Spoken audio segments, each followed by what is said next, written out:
Hey guys, so Chinese New Year is February 5th, and I thought that I would show you how to make some super easy 6-ingredient mushroom dumplings that are just super delicious, super yummy, and of course, dumplings are a sign of wealth and prosperity for the new year, so I hope you all enjoy.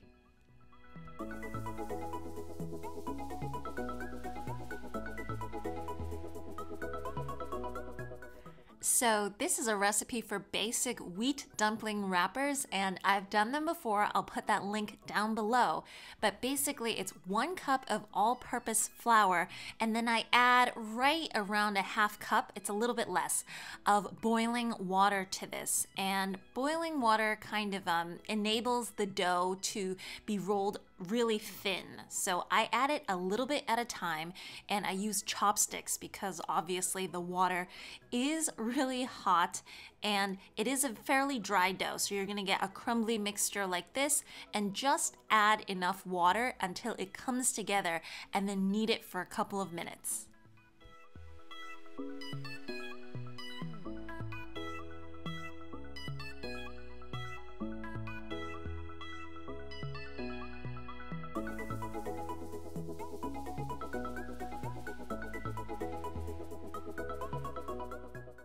So let that dough rest for about 1 hour, and then we're going to do the filling. So I have a little bit of oil as well as right around a half a cup of packed shiitake and mixed mushrooms that I've put in there. And this is over about medium heat. I just want to get the mushrooms to lose some of that moisture before seasoning it up.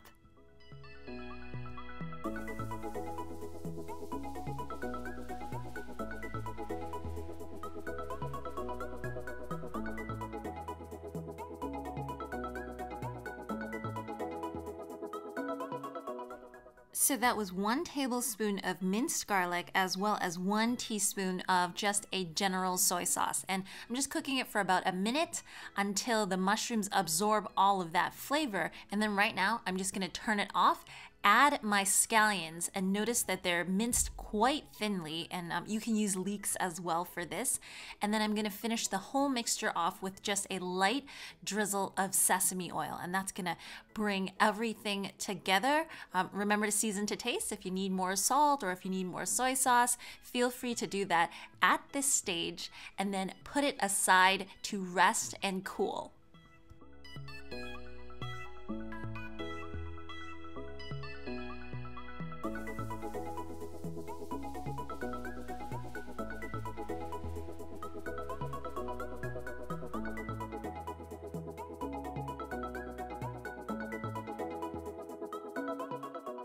So after that dough has rested, you do want to knead it for about 1 to 2 minutes, and that just brings the structure back into the dough. I'm gonna divide this into 8 equal pieces, so they're fairly thick pieces of dough. And because we rolled it into a log first, and we're essentially cutting cross sections off of it, it makes it a lot easier to roll these guys out into circles.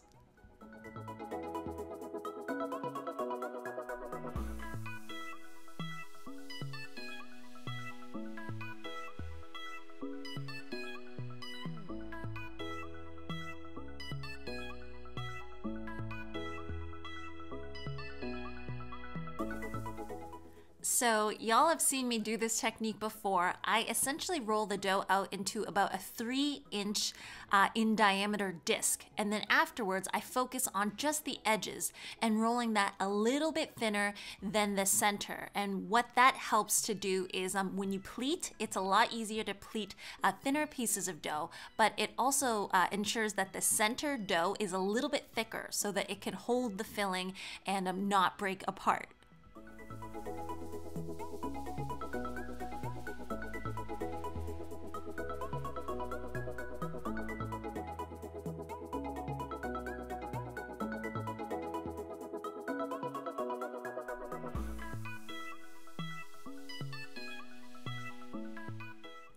So I'm filling each wrapper with about 2 tablespoons of filling because wheat dough does stretch, so you don't have to worry about overfilling it too much. And I'm just using a little bit of water on the edges to glue that all together. And then this is a technique that I use very often to kind of pleat the dumplings, and it's just you close it on one edge and then you have this pocket that forms and then you just press it down the middle, and that way you naturally kind of get this you know, like the ancient Asian golden nugget shape, and then on the other side you kind of get this pleated dumpling already. So this is kind of that prosperous and auspicious shape that you are looking for.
So if you want to freeze your dumplings, freeze it at that stage. Otherwise, we can start getting to pan frying it. So a couple tablespoons of oil, medium to medium high heat, and I'm just browning and getting like a nice crispy crunch on that dumpling first. So right around 2 minutes before I add in just a couple tablespoons of water to finish cooking the dumplings.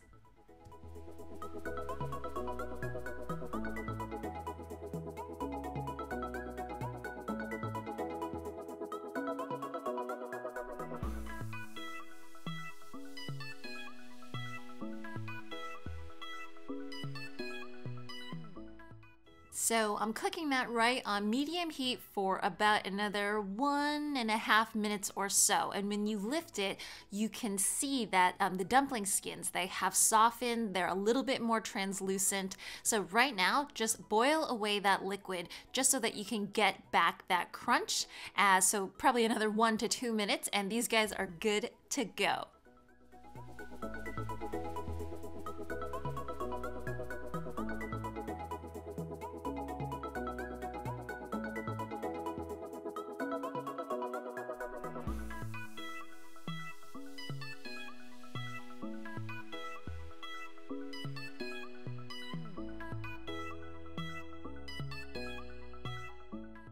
These guys have such a nice crunch to them, and the mushrooms make them just nice and meaty, and it's just a couple of ingredients, but it just tastes very put together, like you spent a lot of time on it.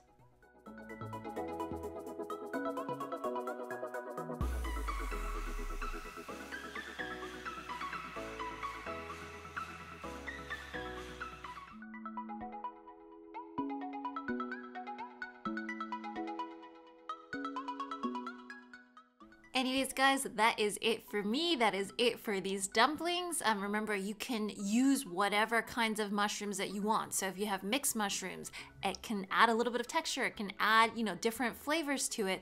Feel free to try that. Anyways, I hope you all have enjoyed this recipe, and as usual, please remember to hit that like and subscribe button, and I will see you guys all again next time. Bye!